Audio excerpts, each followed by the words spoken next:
வணக்கம். இப்பதிவினை முதற் தடவை பார்ப்பவர்கள் அல்லது ஏற்கனவே பார்க்கத் தவறியவர்கள் சப்ஸ்கிரைப் பண்ணி பார்க்கும்படி தயவுடன் கேட்டுக்கொள்ளுகிறேன். எப்படி பொழுது போகிறது? எனக்கு பிடித்த பதிவொன்று.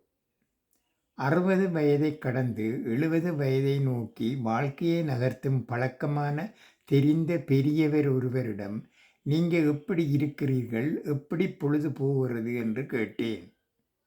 அதற்கு அவர், "உங்களுடைய கேள்விக்கான பதிலை நான் வீட்டிற்குப் போய் உங்களுக்கு அனுப்புகிறேன்" என்றார்.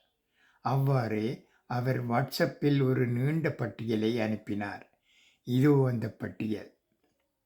என் பெற்றோரிடம், என் உடன் பிறந்தோரிடம், என் மனைவியிடம், என் குழந்தைகளிடம், என் நண்பர்களிடம் அன்பும் பாசமும் காதலும் கொண்டிருந்த நான் இப்போது என்னை நானே விரும்பத் தொடங்கியுள்ளேன். இந்த உலகத்தை நான் என் தோள்களில் தாங்கிப் பிடித்திருக்கவில்லை என்பதை உணர்கிறேன். இப்போதெல்லாம் காய்கறிக்காரரிடம், பூக்காரியிடம், தள்ளுவண்டி பழ வியாபாரியிடம் பேரம் பேசுவதை நிறுத்தியுள்ளேன். பேரம் பேசாமல் நான் தரும் உபரித் தொகை அவருடைய குடும்பத்திற்கு ஏதாவது ஒரு வகையில் உதவும் என்று கருதுகிறேன். நாள் முழுவதும் உழைக்கும் டாக்ஸி டிரைவரிடம் பணத்தை கொடுத்துவிட்டு மீதி சில்லறை காசுக்காக காத்திராமல் திரும்புகிறேன். இதனால் அவர் முகத்தில் அரும்பும் புன்னகையை விரும்புகிறேன். என்னைவிட முதியவர்கள் ஒரு செய்தியை, நிகழ்வை, கதையை திரும்ப திரும்ப கூறினாலும், "இதை நீங்கள் முன்பே கூறிவிட்டீர்கள்" என்று முகத்தில் அடித்தாற்போல் கூறாமல் முதல் முறை கூறுவதாகவே கருதி கேட்டுக்கொள்கிறேன். நமக்காக உழைக்கும் வீட்டு வேலையாட்களின் விவாதம் செய்வதையோ சத்தமிடுவதையோ முற்றிலுமாக நிறுத்திவிட்டேன்.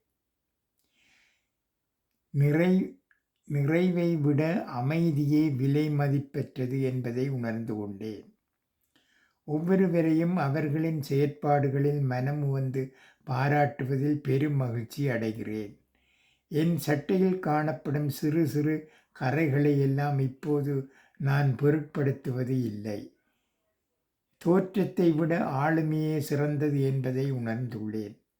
என்னை மதிக்காதவர்களை விட்டு நானே விலகிச் சென்று விடுகிறேன். தேவையற்ற, முடிவற்ற தொடர் ஓட்டத்தில் என்னை முந்துபவர்களைப் பற்றி நான் கவலை கொள்வதில்லை. நான் பந்தயத்தில் இருப்பதாகவே என்னை நினைத்து கொள்வதில்லை. இப்போதெல்லாம் நான் எந்தவித உணர்ச்சிக்கும் ஆட்படுவதோ அடிமையாவதோ இல்லை. உறவுகளை முறித்துக் கொள்வதை விட என்னுடைய ஈகோவை கைவிடுவதே சிறந்தது என்னும் முடிவுக்கு வந்துள்ளேன். இந்த நாள் தான் வாழ்வின் இறுதி நாள் என்ற நினைப்பிலேயே ஒவ்வொரு நாளும் வாழ்ந்து வருகிறேன். எனக்கு மகிழ்ச்சியைத் தரும் வகையிலும் மற்றவர்களை மகிழ்ச்சியாக வைத்திருக்கும் வகையிலும் முடிந்தவரை என் வாழ்க்கையை அமைத்துக் கொண்டுள்ளேன். மற்றவர்களை குறை சொல்வதையும் புறங்கூறுவதையும் முற்றிலுமாக தவிர்த்துள்ளேன். என்னால் மற்றவர்களுக்கு சிரமம் ஏற்படாத வகையில் முடிந்தவரை வாழ்ந்து வருகிறேன். தேவையின்றி பிறர் விஷயங்களில் தலையிடுவதை முற்றிலுமாக தவிர்த்துள்ளேன். யாரும் என்னை அணுகி கேட்டால் ஒழிய வலியச் சென்று ஆலோசனை வழங்குவதை நிறுத்தியுள்ளேன்.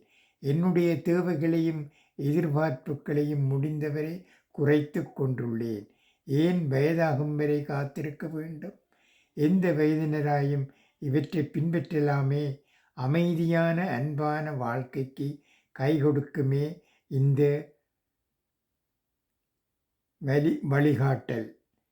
படித்ததில் பிடித்தது. நன்றி, வணக்கம்.